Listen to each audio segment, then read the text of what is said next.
तो hello guys, welcome back to my YouTube channel जहां मिलते हैं आपको शॉकिंग फैक्ट्स, रियल स्टोरीज और माइंड ब्लोइंग नॉलेज। तो चलिए शुरू करते हैं आज का वीडियो। सोचो, आप एक दिन सुबह उठते हो और चाय बनाने जाते हो और आपको पता चलता है कि गैस सिलेंडर तो खत्म हो चुका है। तो आप नॉर्मली क्या करते हैं? आप सिलेंडर बुक करते हैं, जो कि नॉर्मली एक दो दिन में घर पर आ जाता है।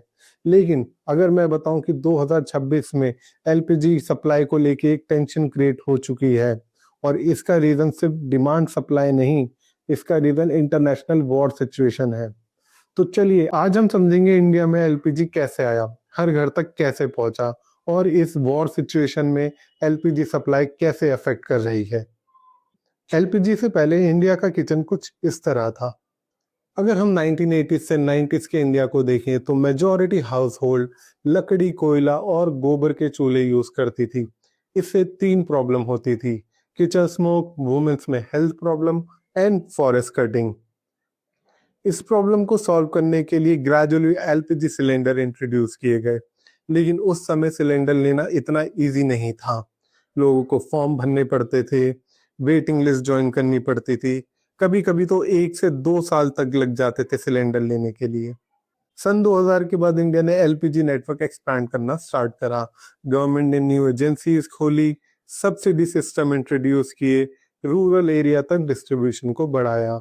इससे सिटीज में एलपीजी कॉमन हो गई, लेकिन रूरल एरिया में अभी भी ट्रेडिशनल फ्यूल यूज करा जा रहा था। Biggest turning point, Ujjwala scheme. 2016 में गवर्नमेंट ने लॉन्च की प्रधानमंत्री उज्ज्वला योजना। इस स्कीम का गोल था गरीब लोगों तक फ्री एलपीजी कनेक्शन पहुंचाना। Result, crore house hold LPG पर शिफ्ट कर गए। वुमन को क्लीन कुकिंग फ्यूल मिला। एलपीजी कनेक्शन की डिमांड इस समय बहुत ज्यादा बढ़ गई थी। आज इंडिया में 30 करोड़ से भी ज्यादा एलपीजी कंज्यूमर है। Hidden problem, India LPG gas import करता है। यहाँ आता है एक इम्पॉर्टेंट फैक्ट जिसे लोग इग्नोर करते हैं। इंडिया अपनी एलपीजी डिमांड का बड़ा हिस्सा इंपोर्ट करता है, जिसकी सप्लाई होती है गल्फ कंट्रीज और मिडल ईस्ट से। ये सप्लाई होती है एक स्ट्रैटेजिक रूट से, जिसका नाम है स्ट्रेट ऑफ हॉर्मोज। यहीं से ट्रांसपोर्ट होता है दुनिया में oil and gases. Six, war situation and supply risk. 2026 में मिडिल ईस्ट में टेंशन बढ़ गई है, पर्टिकुलरली ईरान, इजराइल और यूएस के कॉन्फ्लिक्ट सिचुएशन की वजह से गल्फ रीजन अनस्टेबल हो गया है। इसका इफेक्ट क्या हुआ?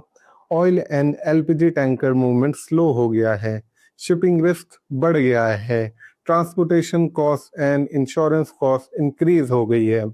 और जब सप्लाई चेन स्लो होती है तो इम्पोर्टेंट कंट्रीज पर ज्यादा इफेक्ट पड़ता है, जैसे कि इंडिया। 7 पॉइंट, इंडिया में क्या इम्पैक्ट हो सकता है? अगर डिस्ट्रप्शन कंटिन्यू रही तो एलपीजी सिलेंडर की डिलीवरी डिले हो सकती है, कमर्शियल सिलेंडर एक्सपेंसिव हो सकते हैं, रेस्टोरेंट ओनर और स्ट्रीट फूड वेंडर्स पर इसका ज्यादा इम्पैक्ट पड़ेगा। जनरली गवर्नमेंट ऐसे समय में हाउस होल्ड सप्लाई को ज्यादा प्रायोरिटी देती है, यानी इसका मतलब है कि जो सिलेंडर कमर्शियली यूज करते हैं उनको शॉर्टेज ज्यादा फील हो सकती है। Point 8, real lesson. इस स्टोरी का बिगेस्ट लेसन क्या है? इंडिया जैसी कंट्री में जहां पर crore of house hold LPG पर डिपेंड करते हैं, ऐसी सिचुएशन में अगर इंटरनेशनल जियोपॉलिटिक्स में कॉन्फ्लिक्ट्स होता है तो इसका सीधा असर हमारे इंडिया के किचन पर पड़ेगा।